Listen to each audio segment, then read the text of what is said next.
C'est en 1961, à l'occasion des Journées médicales de Dakar, que fut lancée l'idée de création dans le cadre de l'Université de Dakar d'une faculté vétérinaire pour tous les États d'Afrique d'expression française. Au mois d'octobre 1968, s'ouvrait la première année vétérinaire à l'Institut des sciences et médecine vétérinaire de l'Université de Dakar. Initialement, cet institut devait se transformer en faculté de plein exercice à structure particulière inter-État dès la mise en place du cycle complet de formation correspondant à l'ouverture de la 4e année d'études vétérinaires. Cette évolution allait être modifiée car en janvier 1971 à N'Djamena au Tchad, la conférence des chefs d'État et de gouvernement de l'OCAM, l'Organisation commune africaine, malgache et mauricienne, adopte la convention portant création et organisation de l'école inter-État des sciences et médecine vétérinaire de Dakar. À partir de 1971, l'Institut vétérinaire qui fonctionnait au sein de l'Université de Dakar devient une institution spécialisée de l'OCAM et acquiert progressivement une autonomie administrative et financière vis-à-vis de l'Université de Dakar.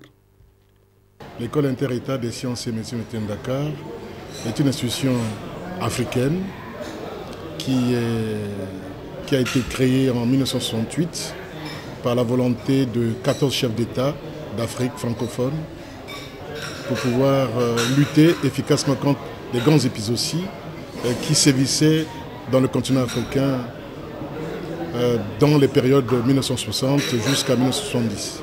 À partir de 1968, les présidents des pays membres de notre établissement ont donné pour mission à l'école de former des docteurs vétérinaires.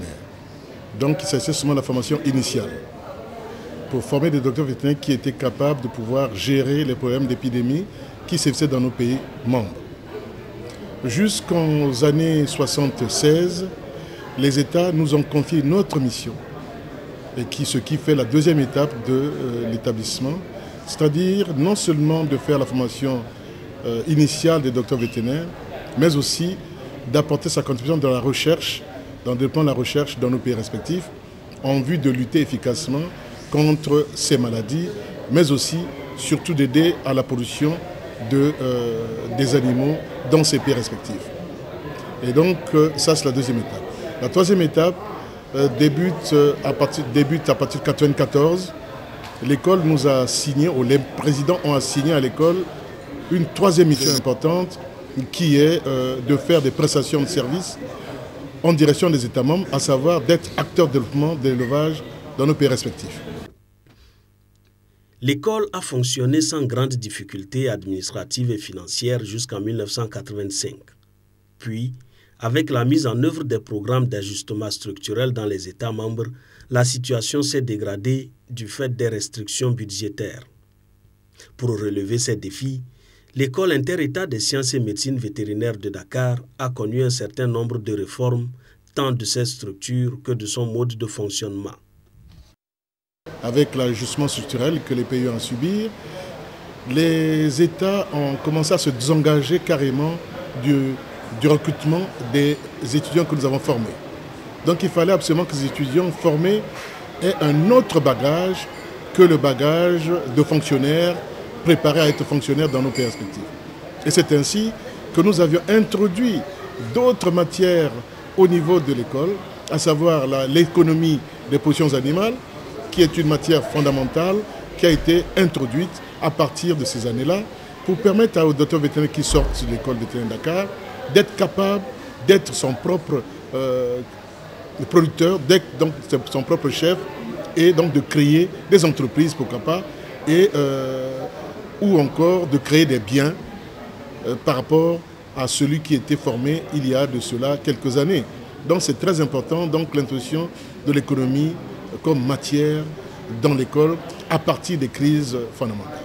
Mais l'école a eu à commencer à subir en même temps les dégâts de ces crises économiques, les pays ne payant plus suffisamment leurs prestations. Il a fallu que l'école recherche d'autres moyens pour pouvoir survivre et donc subvenir à son fonctionnement. Et c'est à partir de là que l'école a introduit maintenant des prestations en direction des épaiements, mais aussi en direction des pays non membres et des pays tiers tels que l'Union européenne, tels que la France. Et à partir de là, nous avons maintenant reçu des étudiants venant des pays autres que les pays membres, tels que la France, tels que les pays du Maghreb, le Maroc, la Tunisie, l'Algérie, qui ont commencé à envoyer des étudiants chez nous. Toutefois, l'école inter-État des sciences et médecine vétérinaire de Dakar continue de remplir sa mission. À travers ses différents laboratoires, le ISMV demeure toujours une référence. Le laboratoire d'hygiène et industrie des denrées alimentaires d'origine animale, créé en 1980, s'est résolument tourné vers des prestations de services d'analyse microbiologique des denrées alimentaires d'origine animale destinées à l'homme.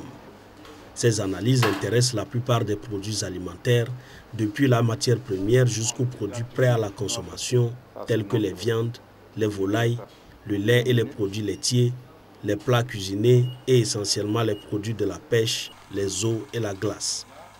L'école vétérinaire dispose également d'un laboratoire d'endocrinologie qui, en plus des dosages de paramètres biochimiques, offre des possibilités de dosage de la progestérone et des protéines associées à la gestion par la méthode radio-immunoassay.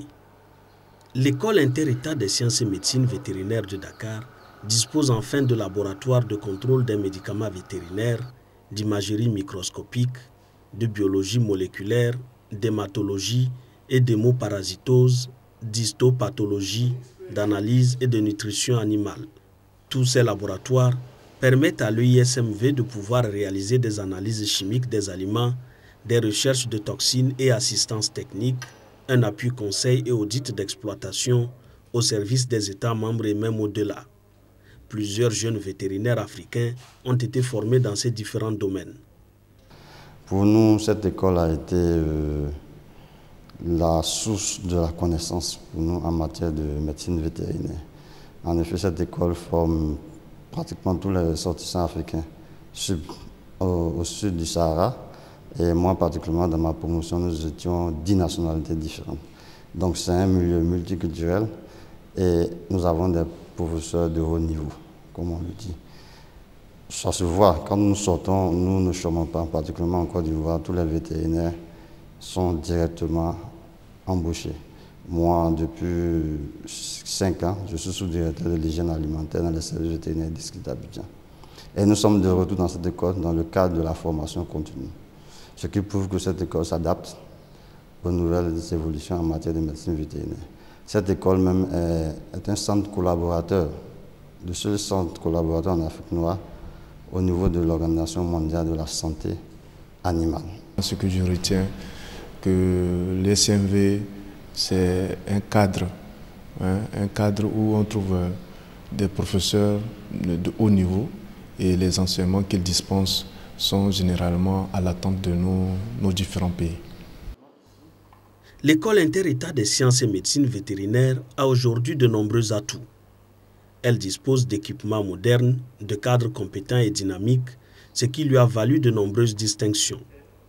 C'est ainsi qu'elle est désignée comme centre d'excellence par l'UEMOA, l'Union économique et monétaire ouest-africaine, entre autres. Et c'est une institution qui est labellisée UEMOA, labellisée CRUFA aussi, labellisée Organisation mondiale de la santé animale. Et c'est une structure qui est au sein, qui est membre de plusieurs associations internationales. Et donc c'est une institution qui est bien reconnue.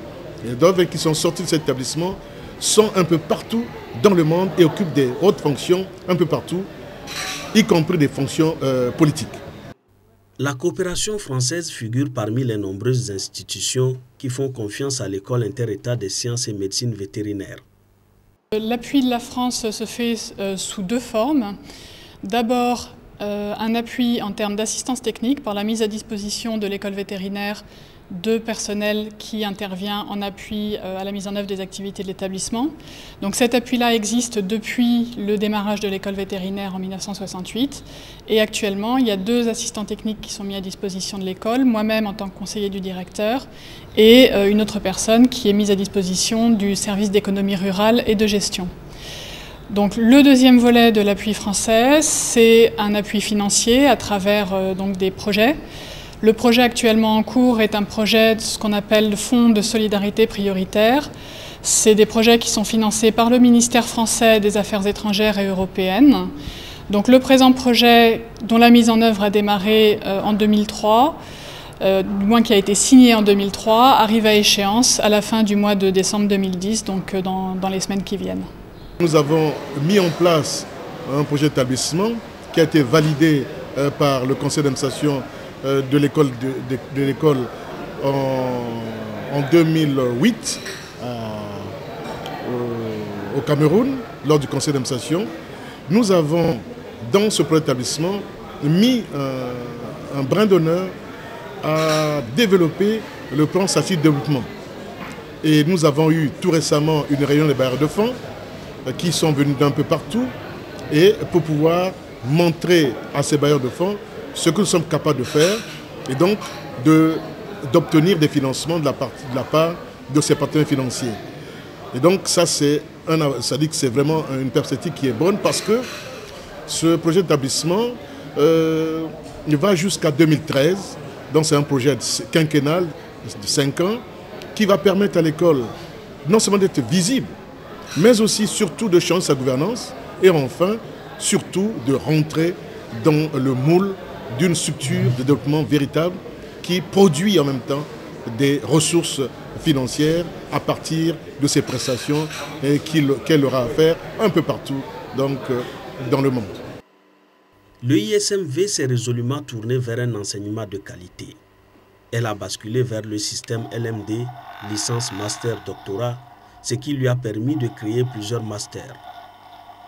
Nous avons désormais eu à créer des masters, 3 masters qui sont de grande qualité, master de production animale et développement durable, master en santé publique vétérinaire et épidémiologie, et enfin master en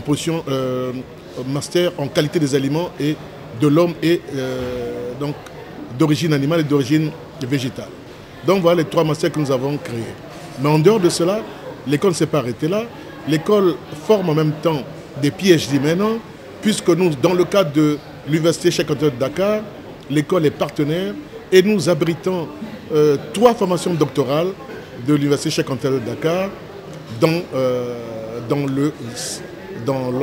l'ensemble, l'entité de l'UCAD, qui est le doctorat en santé.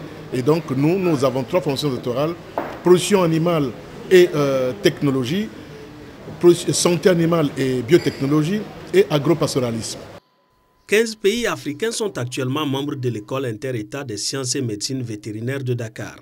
Il s'agit du Bénin, du Burkina Faso, du Burundi, du Cameroun, de la République centrafricaine, du Congo, de la Côte d'Ivoire, du Gabon, du Mali, de la Mauritanie, du Niger, du Rwanda, du Sénégal, du Tchad et du Togo. L'école a formé depuis sa création environ 2000 docteurs vétérinaires et spécialistes de la production animale originaires d'Afrique et de France.